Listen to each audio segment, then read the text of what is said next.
Nakipagpulong ang Ministry of Transportation and Communications sa mga lokal na pamahalaan sa probinsya ng Basilan upang mapalakas ang connectivity at serbisyo sa transportasyon sa buong rehiyon at upang pag-usapan ang mga inisyatiba sa maritime at land transport sa isla.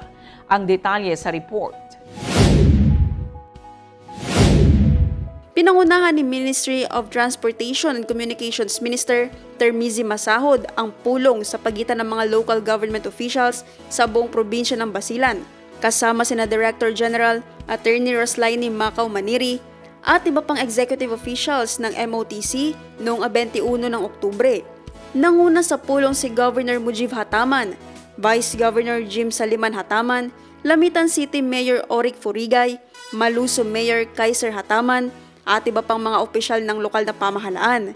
Layunin ng pagtitipon na talakayin ang mga kasalukuyang programa at mga planong pangkaunlaran ng MOTC para sa sektor ng transportasyon at komunikasyon sa buong lalawigan.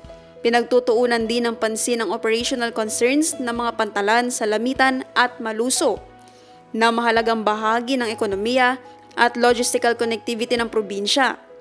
Nagbigay daan ng pulong ayon sa MOTC BARM upang magkaroon pa ng mas masinsinang talakayan sa pagitan ng MOTC at mga lokal na opisyal upang matiyak ang epektibong pagpapatupad ng mga proyekto sa maritime at land transportation.